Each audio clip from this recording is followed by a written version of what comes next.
All right, I've got some cases this week. Let me see here.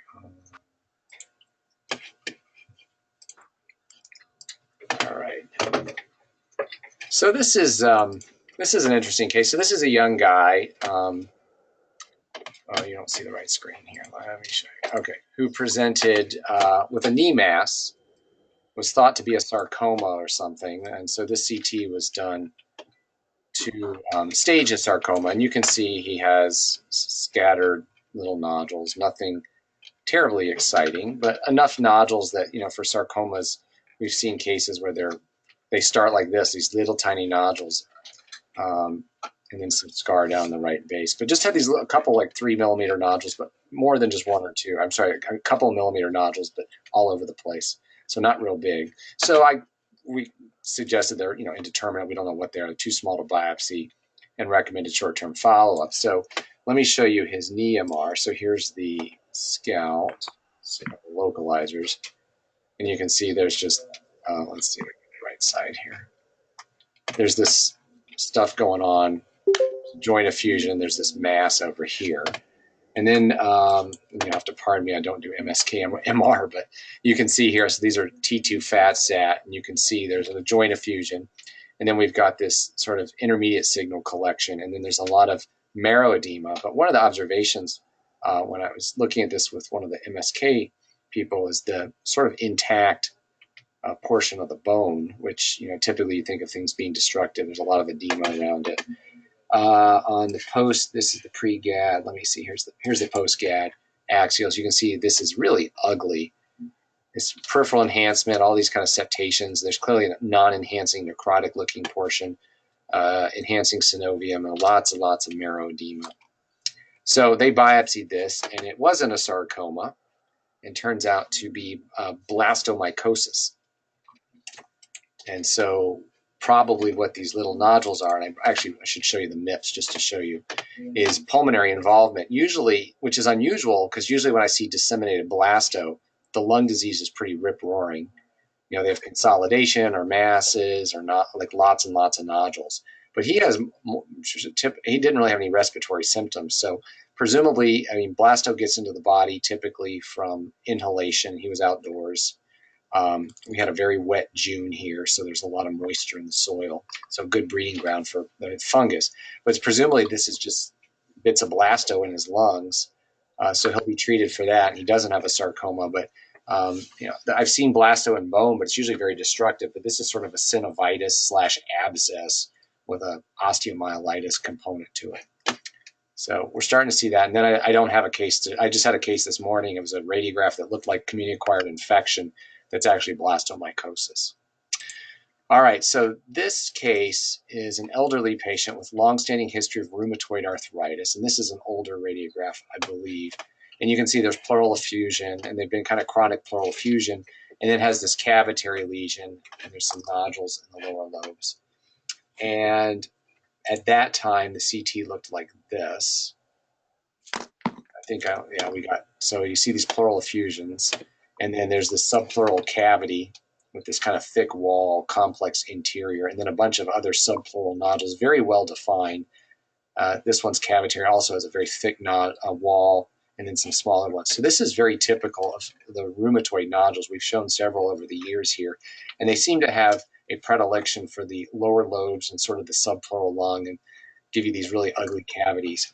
But what I haven't seen before, at least I don't remember seeing before, I should say, is them causing chronic pneumothorax. So this is now 3 years later, and you can see there's all these subpleural cavities, and nodules. They're actually becoming kind of confluent into these masses. But you can see this visceral pleural thickening, this hydropneumothorax, and it's been very challenging to have this lung re-expand because of these air leaks, and then the kind of thickened rind. So this is, I don't have pathologic proof, but presumably this is pleural thickening related to the rheumatoid arthritis, sort of the multi-compartmental involvement you get in connective tissue disease, and then complicated by and it may be this one here, but a ruptured rheumatoid nodule, so the lung is just angry and doesn't want to come back up. So I don't recall seeing some caused pneumothorax in the past, but this is kind of a nice example. And as you know, 3 years of evolution, getting larger and more confluent, and very typical appearance of rheumatoid nodules. Okay, and then the last case is my favorite case. So this was a recent patient. So this patient has hepatitis C and known cirrhosis, has a cardiac history for coronary artery disease, and he's had CABG. And looking at this radiograph, it looks like there may be some edema or maybe some pulmonary fibrosis, but you'll recognize there's really not any volume loss at all in the study. And so came in the ED short of breath.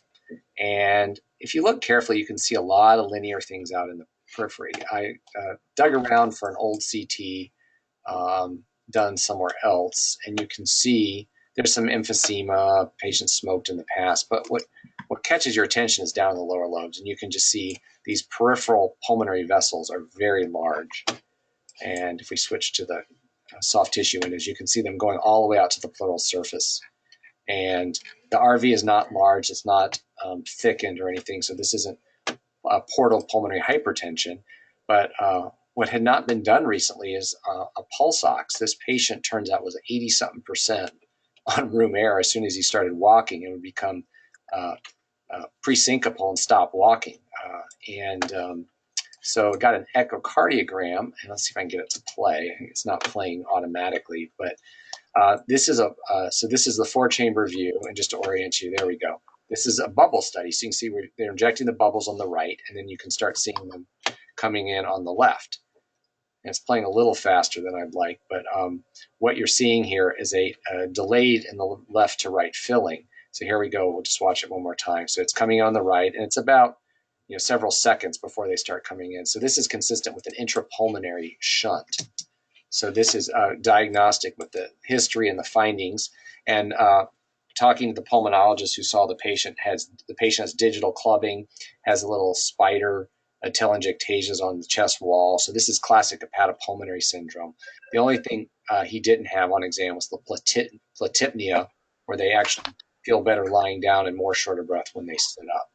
So hepatopulmonary syndrome, and it'd been short of breath for some time, and it, for whatever reason, was not a consideration. So, this can actually increase their, put them higher up on a potential transplant list if they're a candidate.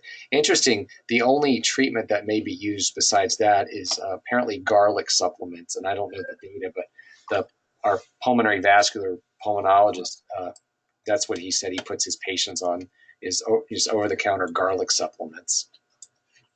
It must do something with the metabolites of the nitric. I think it's a nitric oxide inhibitor is what it is. That's what he told me. But this is the first one I've seen with a good bubble study, so I like this case. All right, those are my cases. David or Seth? I'm still scrambling. So Seth, can you go? Yeah, I can go. All right.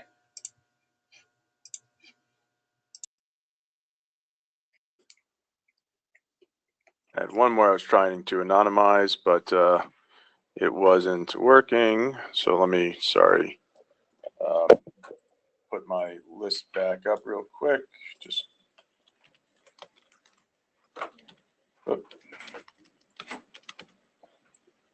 all right. So bunch of cases today. Well, this is something that I don't think anyone here will have seen before, because I don't think many people have seen this. This is a patient from Kuwait who is coming here for potential thromboendarterectomy for this process, which we can look at this. This is an old study where we can see that, yeah, there's filling defects in the pulmonary artery, but there's pretty avid enhancement of the wall. And we can scroll down and maybe see one or two little things in the liver. And over the years, this thing blows up, contracts, stays persistent. It's just relatively asymptomatic. Let me see if I can find the study where it really kind of blows up like crazy. It's on one of these where she really gets this conglomerate lymphadenopathy. And again, just unilateral, maybe a little bit of lymphadenopathy on the left, but the filling defects really are unilateral. And again, surprisingly asymptomatic. And again, these little cystic and calcified nodules in the liver. And she has, here it is where it kind of got bad. And then she has a known disease. So this is intravascular hydatid cysts.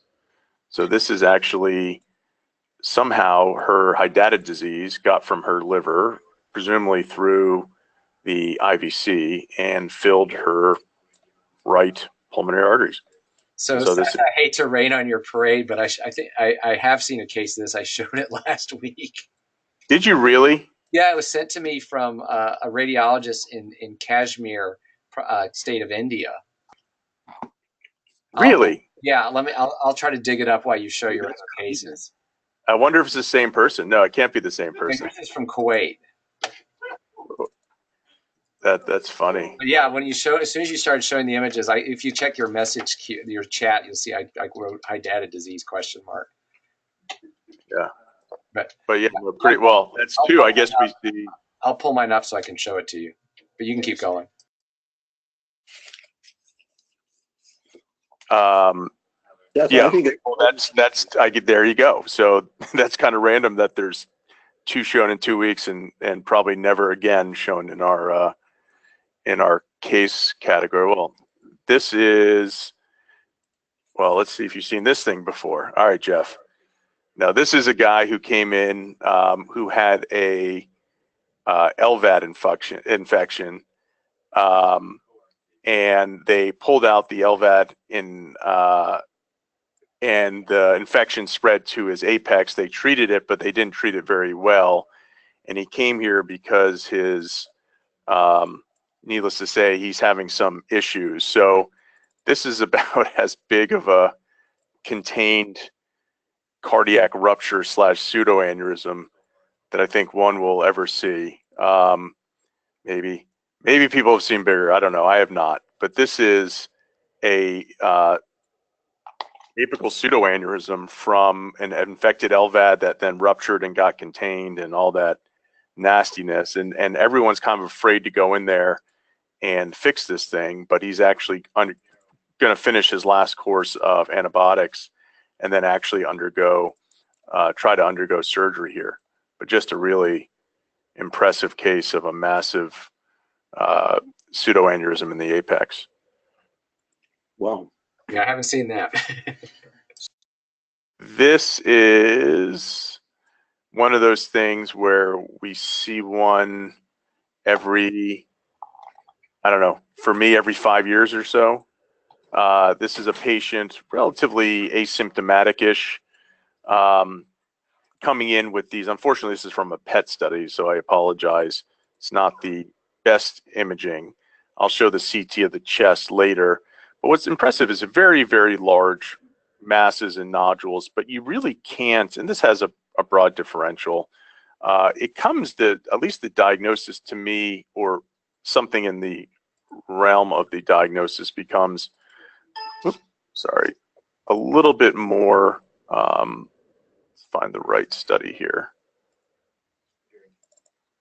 At least the kind of the realm of the disorder that it falls into becomes a little bit clearer once you see the post-treatment response. So she underwent a open lung biopsy, got the diagnosis, and you can start seeing that a lot of these masses and nodules have airways that are going through these lesions that remain, that are not compressed by these surrounding lesions. And this is a very characteristic finding that we see in pulmonary lymphoma. And this is not pulmonary lymphoma, but it's a lymphomatous lesion. This was lymphomatoid granulomatosis. Again, one of those strange, it's this perivascular lymphomatous infiltration that has, I still don't really understand the underlying mechanism. I know it's a perivascular infiltration. I know it shares some similarities to EGPA and GPA. It is kind of malignant, or not kind of, it is malignant. And I just don't know. I don't know how many cases you guys have seen. I think this may be the second or third case I've seen just a rare overall disease. But it, putting it in the lymphoma spectrum, I think that can be kind of put in when you start seeing these air bronchograms within these lesions. Let's see what case this is. I don't remember what this case is. Oh, this is, let's see if these all came over. This is a woman who presented with, she had came in with actually neck pain, and I'll show you the study, but also had this, you can see this mass sitting here in the cellar region, and then had a chest CT.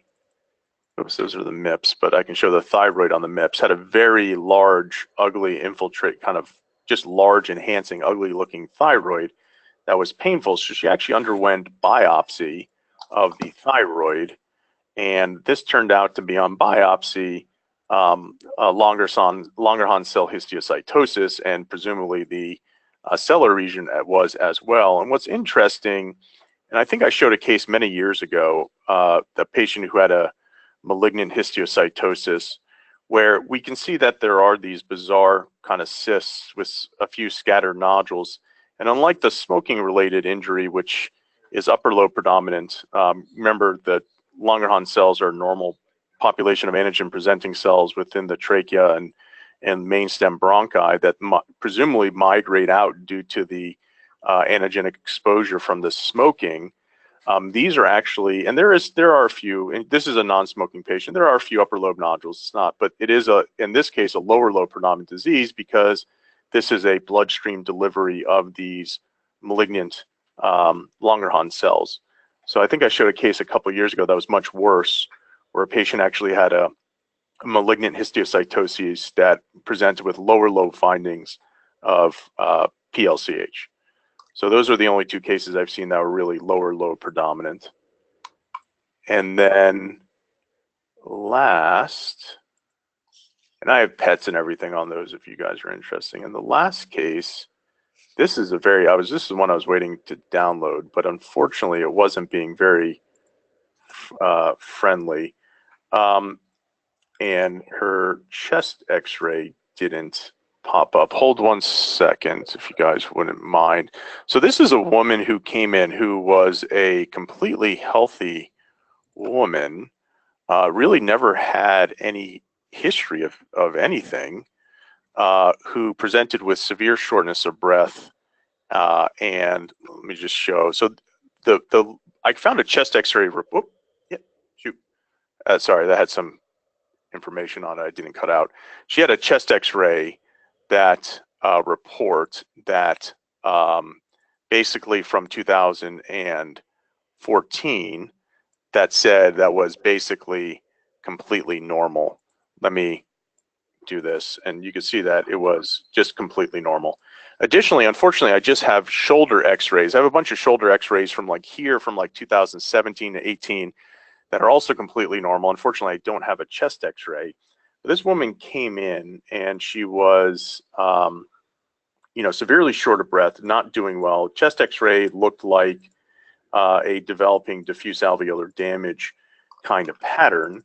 And here's when she came in kind of acute, and I think there is, unfortunately, again, it didn't, I wasn't able to anonymize it. I have another CT before this, but not much before, where in this one we see very classic findings of diffuse alveolar damage. I mean, there's really no differential for this kind of pattern.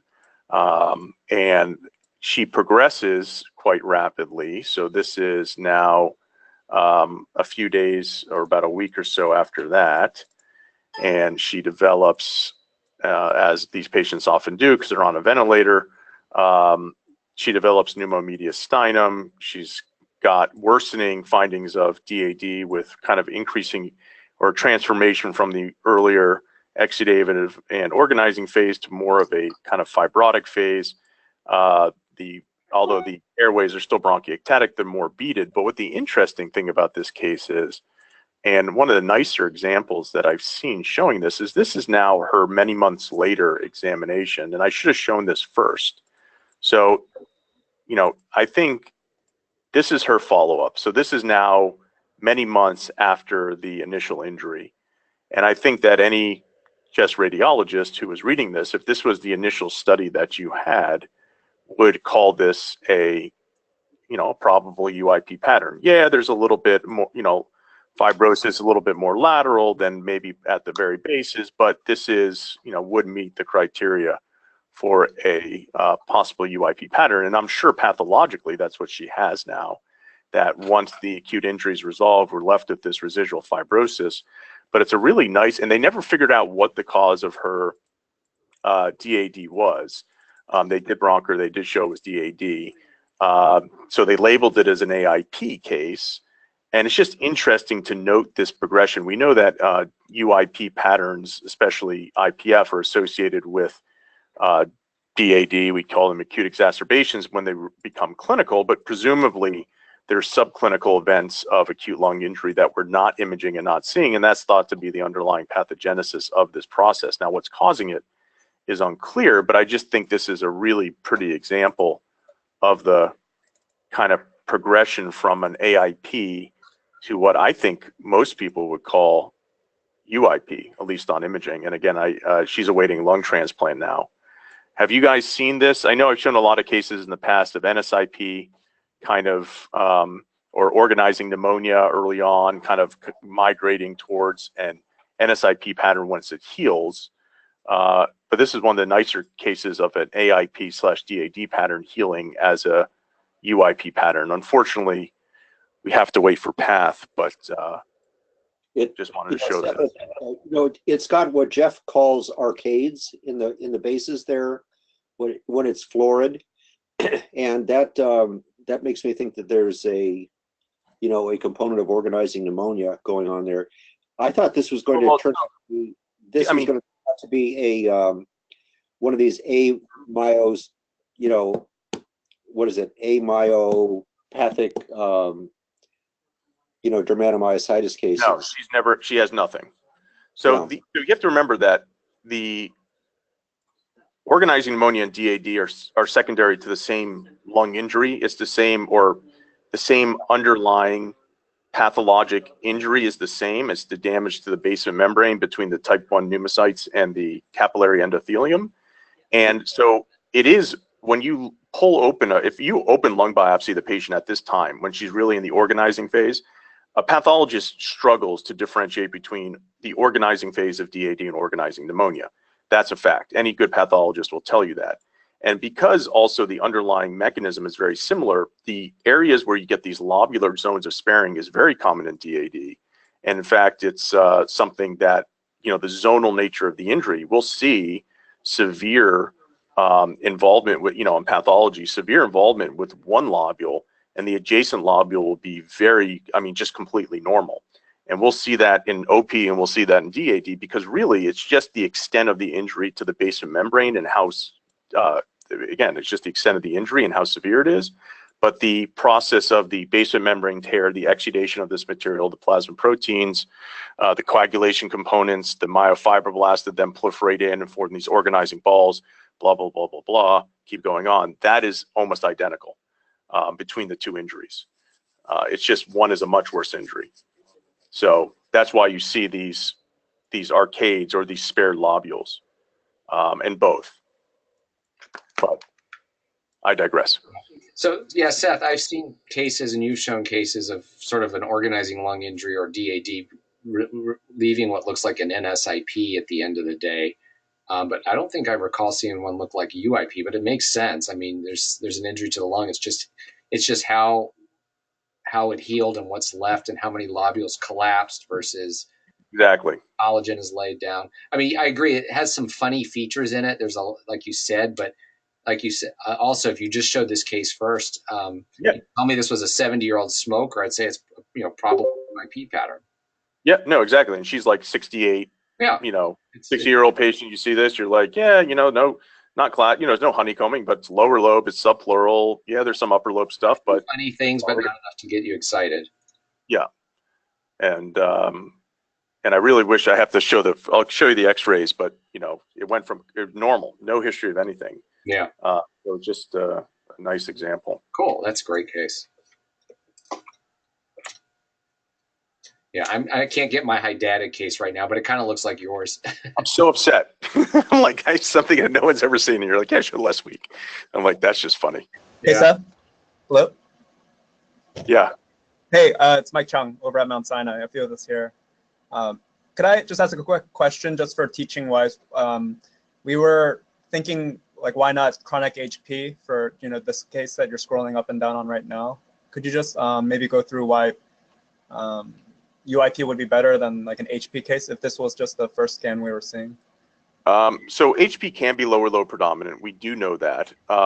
And to me, these lobules here are not too lucent for me to suggest. And we actually have expiration on this study where I can show you that I didn't show it over. I can send that over. We have expiration on this showing that these areas collapse down. I think it's variable degrees of so these residual areas that look denser next to the more lucent areas, the question is which one is more abnormal? And I would actually say the ones that are lucent are actually probably the more normal lung. And that the areas here that are very ground glassy are sequela of the fibrosis. That if you biopsy the central portion of the lung, you would see a lot of damage. So to me, it's not the mosaicism that I see with most cases of HP. And again, and also in most cases of HP, the mosaicism I see is more lower lobe predominant, even in the fibrotic phases. And this one, there's really not much mosaicism in the lower lobes. It's just kind of in some of these subpleural regions.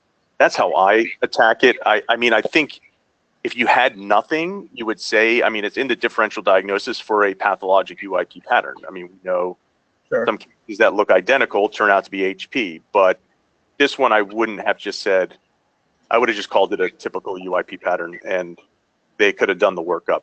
I don't know if Jeff disagrees or... Yeah, and the other thing I look at in HP is a lot of times you'll see bands of fibrosis or kind of crossing the entire slice. You'll see it move, from the periphery of the lung along the bronchovascular bundles and then kind of coming across. And this, while there is some patchy stuff centrally, it doesn't really connect as much. Yeah, it does. I say it radiates outwards. Yeah, that's a good term. Yeah, I always just say, I say crossing the slice, but. Yeah, no, I agree.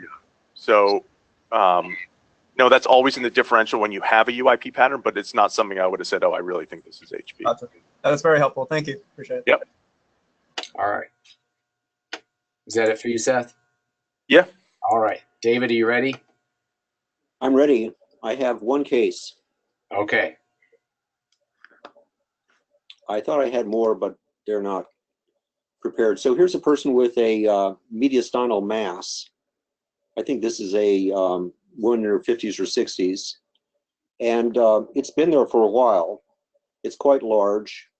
At this point, it has been embolized at an outside institution. I don't know what the reason for that was. I couldn't find the procedure that in which they did the embolization, so I don't really know what the indications were. But this is not subtle on CT. And so it's this bizarre mass here with, seems to have enhancing periphery and then this more low attenuation center. And they'd gotten a biopsy at the outside hospital, and they said it was a neuroendocrine tumor they thought was a carcinoid. But I've never seen carcinoid look like this before. So I talked to our former pulmonary pathologist, now emeritus, and I said, what other things would be neuroendocrine that might be big? And he proposed a nut carcinoma as a possibility. And he also mentioned paraganglioma in addition to carcinoid.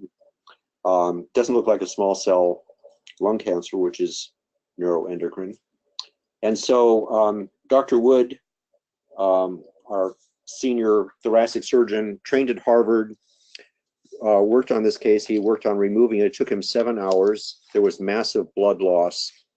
And he said that in all of his 35 years, he's never encountered such a difficult resection of a mediastinal mass as this. So this is a record-shattering mediastinal mass. And it turns out to be, finally, it is a paraganglioma.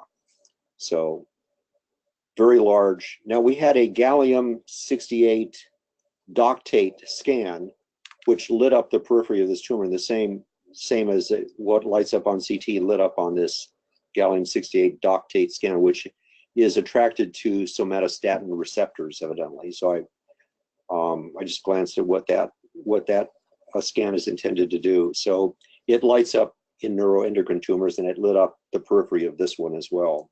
So very large paraganglioma of the mediastinum. So Seth, you've probably seen a million of these, right? I know when you showed it, I was like, paraganglioma. I was yelling to the people. It's a really nice example. So was that your first thought too, paraganglioma? Yeah, my first thought, yeah. Just because of the such avid enhancement, there are very few tumors that do that. I've seen one case of Castleman do that, but this one has such prominent feeding vessels. Can you scroll? Do you see a lot of feeding vessels coming from the corner? I don't know if it's. Well, you can see what they've embolized down here. So, I mean, I'll go back to an earlier scan and see if there were fat vessels before they put this these coils into the vessels. Yeah. Well, it looks like there's some anterior, like some internal mammary branches that are feeding the anterior portion of it. Those look pretty juicy. So whenever I see a really vascular, it's either going to be a paraganglioma or some really crazy vascular malformation, but I've not seen a crazy vascular malformation be this big in terms of like filling up and being space occupying and pushing everything around. But and then I've seen one case of Castleman's look like that, but yeah, paraganglioma was indeed, there are a lot of fat vessels here anteriorly. I'll go back and check what the posterior vessels look like too. Yeah. So, okay, so giant paraganglioma here. I might have to use that. That's one of the bigger ones I've seen. That's really nice. Well, thank you for saying that, Seth. It's anything I can do that gets a little that impresses you a little bit. No, I get impressed. I'm just disappointed that I couldn't impress anyone with my intravascular hydatid disease. I'm going to go home. That's very ho-hum. Okay, wow, that's big. Okay, I loaded a few more cases I can show since we have a little bit of time, and Travis and Seth, or Travis and David, Howard are away this week. All right, so a couple more cases here. So just another case. This is a fresh case. So this is the 54-year-old female patient who presented with cough, got a couple of rounds. Oh, hold on, I'm not showing you the right image. A couple of rounds of antibiotics, didn't get better, and then has consolidation here in the left lower lobe. You can see on the lateral, nice extensive consolidation. Probably has a small pleural effusion, but not overwhelming. So, and then there's no visible lymphadenopathy. So in our neck of the woods, this time of year is always a good look for blastomycosis, and that's indeed what she has. The urine antigen's positive, so they'll switch from antibacterial to antifungal therapy for this. This one's not disseminated, but this is typically what we see is consolidation or a large mass. Don't really need a CT. It's not going to change anything. So that's blastomycosis. This is something Howard showed a case not too long ago, but this is another one of these ones where you got to kind of pay attention. So this is an older female patient who has a cardiac pacemaker, and you can actually see it's one of the MR compatible ones. It's got the little wavy thing over it. So if you haven't seen that before, that's what that means. But typical placement is the right atrial appendage, right ventricle for a dual chamber pacer.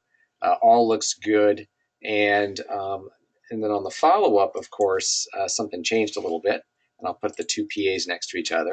And you'll see that indeed this right atrial lead, and these are only about a month apart. The right atrial lead is now pointing down where it ought not to. It should point up. So it is dislodged. And then if I put the laterals up next to each other, we'll close this. You can see same thing. There's the right atrial appendage lead. It's now down. So typically these dislodge early on before they've scarred into the myocardium. This case was not a Twiddler syndrome, so there was no change in the generator, which you can also see with this. You can see the alignment hasn't changed. So this presumably just normal flow. It wasn't seated well, popped out. And depending on what the pacemaker's programmed to do, a lot of these now recognize a change in impedance. And with all the little things they're connected to, they can give an alarm. Or if the patient has an SA, in this case, an SA nodal problem, there's no longer adequate pacing of the SA node, so they can develop symptomatic bradycardia or whatever else they're pacing. So that's a dislodged one. So it's very important this is where comparisons can help you, especially if you're not familiar with the normal positioning. And they've been lately doing his bundle pacing, so you'll sometimes see the ventricular lead take a funny turn. So just recognizing that. And then this last case is kind of interesting. So this is one, and I didn't download all the musculoskeletal imaging. Let me show you this image. So this is a patient who had a history of staph bacteremia and was treated. And this was a radiograph from several months before the cross-sectional imaging, or a month or so, that commented on this nodule. And of course, we know nodules like to hide under the first rib, but this is a real nodule here. This was just a portable. And it was new, so it raised the question of an infection, given that it developed rather recently and given that history. Meantime, the patient actually had presented with neck and shoulder pain, wasn't really having any pulmonary symptoms. So this was done for those things. And you can see there's really no bone abnormality. Patient had a spine MR, a shoulder MR, which showed no joint problems. But if you looked carefully on some of the sequences, you could see that there indeed was a nodule there. Ultimately, the patient got a CT. I show the neck because I think it shows the nodule to advantage. And you can see there is indeed this abnormality in the left upper lobe, but you'll notice it extends into the bone and even into the chest wall. There's some stranding here. So the patient was complaining of pain and swelling over the anterior chest wall. That was the neck CT. Here's the lung CT right here, showing it, the involvement there. And so this crossed through the pleural space into the chest wall, and they did a chest wall biopsy under ultrasound and found Staphylococcus just sitting right in all of this mess. So it's being called an empyema necessitatis because it started in the lungs and is invading. But I don't know which way it really started, but clearly it's crossing multiple planes. Our differential at the time also included actinomycosis. This patient had a tooth recently removed for bad abscess and didn't have particularly great teeth. Can do that. And of course, a neoplasm, but with this time frame, it didn't fit because it developed rather quickly. So, Jeff? Yes. Jeff, another consideration is, staph likes to go to those joints of the first rib and the clavicle with the sternum and stuff like that. I wonder if this really seeded the joint and then it spread anteriorly from the bone and posteriorly and indented lung. I wonder if this is really the origin of this infection is really at that joint. One of those. I think that's a good point. I agree. If you look at it, it's even kind of centered on it because there isn't pleural effusion, there isn't a lot of lung involvement, and the lung lesion's pretty small and well circumscribed, and you expect staph in the lung to form big pockets of pus pretty quickly and seed the lung. And I probably during that bacteremic phase seeded the joint, as you suggested, David, and probably I don't know if the treatments are prolonged, requires more treatment time or something, but it can be harder to treat. I remember back in medical school, osteomyelitis was treated like 12 weeks of antibiotics. It was a really prolonged treatment because I think it's harder to get an adequate concentration. I think that makes sense. And going back to the radiograph, it's hard to say what the bone looks like there. I mean, because we're the anterior and it's a portable. But given the symptoms were not pulmonary, but rather chest wall, I favor that more. Yeah. Okay. Well, that is all I have. Thank you, guys. Small group today, but hopefully everyone's back next week. Thank you. All right. Sounds good, man. Take care. Yeah, you too. Bye.